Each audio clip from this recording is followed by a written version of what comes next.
Hello student, एक बार फिर class 12 के लिए व्यावसायिक अध्ययन में प्रबंध के सिद्धांत चैप्टर में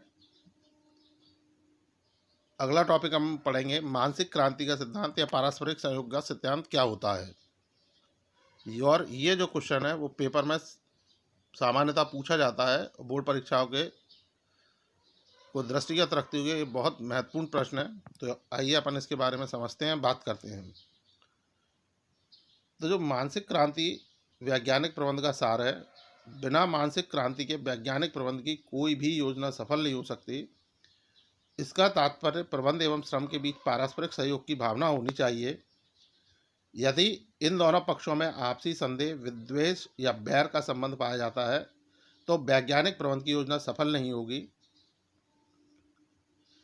तो इसमें हम मानसिक क्रांति मेंटल रिवॉल्यूशन होता क्या है, पहले उसके बारे में बात करते हैं, फिर आगे इसमें समझते हैं।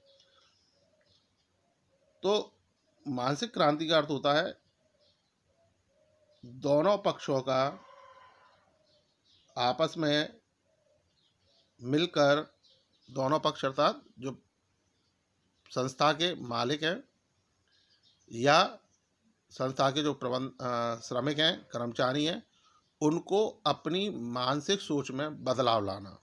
यानी अपनी जो मानसिकता है, उनके जो सोचने के तरीके हैं, उनको बदलना, ये मानसिक क्रांति होती है। अब इसका हम प्रबंध से संबंध जोड़ते हैं। इसका हम प्रबंध से संबंध जोड़ के पढ़ेंगे। तो जैसा मैंने अभी पढ़ा था कि मानसिक क्रांति वैज्ञानिक प्रबंध का सार होती है। तो जो हमारा वैज्ञानिक प्रबंध है उसका सार, उसका निचोड़ केवल यही है, उसका जो रस है, जो निचोड़ है, वो यही होता है कि मानसिक क्रांति वैज्ञानिक प्रबंध का सार है। अगर वैज्ञानिक प्रबंध की हम बात करें तो उसमें निचोड़ में, उसके अंत में एक ही बात आती है, मानसिक क्रांति, यानी प्रबंधक और श्रमिकों को अपनी सोच को बदलना है। बिना मानसिक क्रांति के वैज्ञानिक प्रबंध की कोई योजना सफल नहीं हो सकती। जब तक किसी भी संस्था के अंदर प्रबंधक और कर्मचारी अपनी सोच को नहीं बदलेंगे, तब तक उसकी जो भी योजनाएं हैं वो सफल नहीं होंगी। और इसके लिए जो प्रबंध है और श्रम है, उन्हें आपस में सहयोग की भावना रखनी होगी।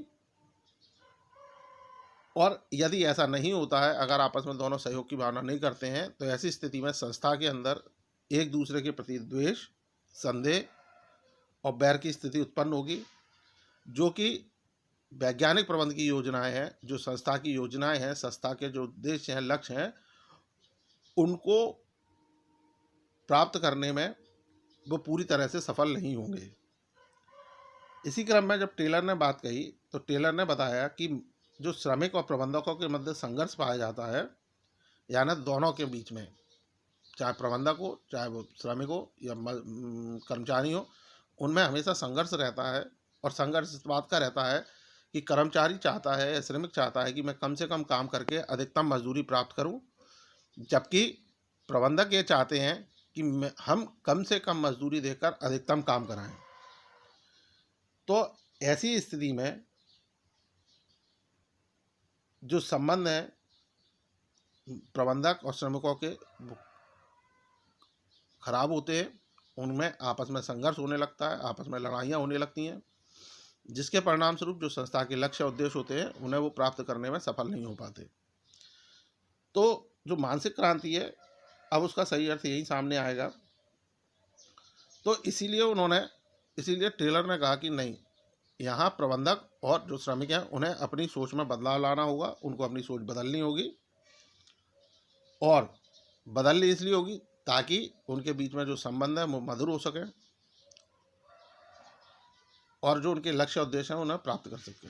तो इसके लिए उन्होंने एक तरीका बताया, और वो तरीका ये था कि जब श्रमिक कार्य कर रहे हैं, श्रमिक द्वारा उत्पादन किया जा रहा है, श्रमिक द्वारा संस्था के लक्ष्य उद्देश्यों को प्राप्त करने के लिए जो कार्य किए जाते हैं, ऐसी स्थिति में जो अतिरिक्त लाभ होता है या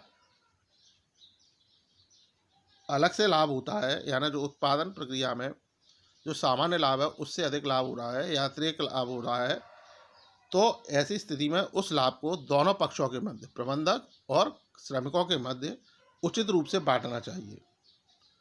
और जब इस तरह की प्रक्रिया अपनाई जाएगी तो उससे क्या होगा कि एक मानसिक क्रांति घटित होगी, यानी लोगों उन दोनों की सोच में बदलाव होगा और वो दोनों पक्ष, प्रबंधक और श्रमिक, वे क्या करेंगे, वे फिर उस अतिरिक्त लाभ को छोड़कर, उस अतिरिक्त लाभ के बारे में सोचना छोड़कर, वो केवल इस बात पर ध्यान देंगे कि कैसे हम ज़्यादा से ज़्यादा उत्पादन करें, हम कैसे संस्था के लक्ष्य उद्देश्यों को प्राप्त कर सकते हैं।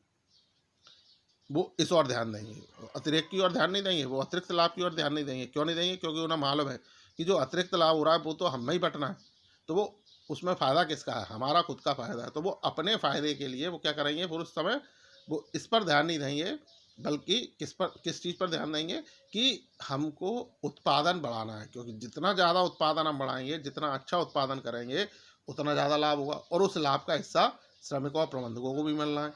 तो ऐसी स्थिति में जो उनकी सोच में परिवर्तन हुआ, उनकी जो मानसिक स्थिति में परिवर्तन हुआ, यही मानसिक क्रांति कहलाती है।